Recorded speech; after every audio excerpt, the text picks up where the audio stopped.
আসসালামু আলাইকুম ফ্রেন্ডস, সবাই কেমন আছো? দেখতে পাচ্ছ আজকে আমি অসম্ভব সুন্দর একটা ডিজাইন দেখাতে নিয়ে এসেছি। এটা একটা বেবি কাঁথা ডিজাইন। দেখো এটা আমি কিভাবে আর্ট করছি। এভাবে তোমরা আর্ট করে বেবিদের জন্য কাঁথা তৈরি করতে পারবে। এটা যেহেতু কার্টুন ডিজাইন, তাই এটা দিয়ে বেবি কাঁথা তৈরি করলে অসম্ভব সুন্দর দেখতে হবে। দেখো আমি কিভাবে আর্ট করছি, এভাবে করে তোমরা আর্ট করে নেবে। আর্ট করাটা একদম ইজি। প্রথমত আমি 4 কোণা করে দাগ দিয়ে নিয়েছি, তারপর এভাবে আর্ট করে নিচ্ছি।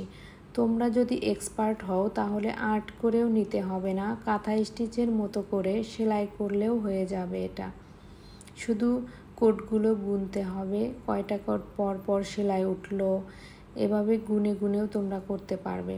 তবে আমি যেহেতু আর্ট করে নিয়েছি, তাই আমি আর্টটা দেখে দেখেই করছি। যদি তোমরা চাও আর্ট না করতে, তাহলে আমাকে কমেন্টে জানাবে, আমি সেই ভিডিও দেওয়ার চেষ্টা করব ইনশাল্লাহ। আমার চ্যানেলে অনেক সুন্দর সুন্দর ভিডিও আছে, তোমরা দেখে আসতে পারো। যদি তোমাদের ভালো লাগে তাহলে লাইক কমেন্ট করবা এবং সাবস্ক্রাইব করে রাখবে পরবর্তীতে আরও ভিডিও পাওয়ার জন্য। দেখো আমি কিভাবে সেলাইটা করছি।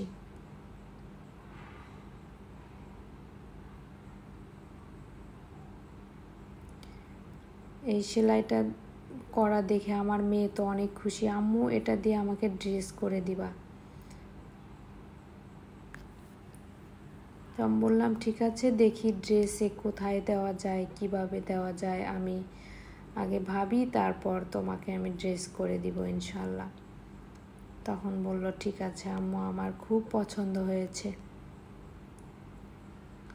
দেখো এই তো আমার এক পার্ট সেলাই করা প্রায় হয়ে গেছে।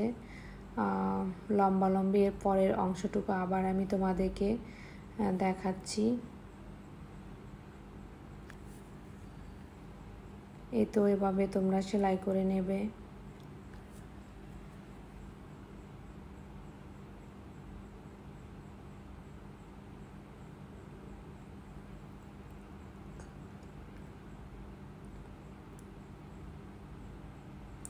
এই তো আমার হয়ে গেল, দ্বিতীয় পার্টটাও হয়ে গেল। এরপর আমি অফ ক্যামেরায় সম্পূর্ণ সেলাইটুকু করে নিয়ে আসলাম। দেখো আমি লম্বালম্বি সেলাইটা দেব। এই সেলাইটা দিলেই বোঝা যাবে, ডলটা বোঝা যাবে। এই তো আমি কিভাবে সেলাই করছি দেখো।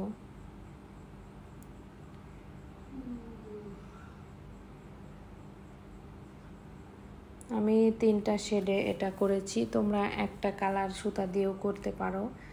আমার মনে হলো যে আমি একটু কয়েকটা কালার সুতা দিয়ে করি, দেখি কেমন লাগে, তাই আমি কয়েকটা কালার সুতা দিয়ে করলাম। আমি একটা লাল দিয়েছি, একটা হলুদ, আর এটা আকাশি কালার দেব।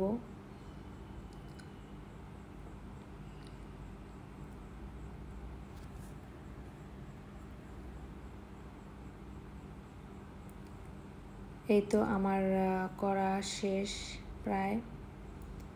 এতক্ষণ আমার সাথে থাকার জন্য সবাইকে অসংখ্য অসংখ্য ধন্যবাদ।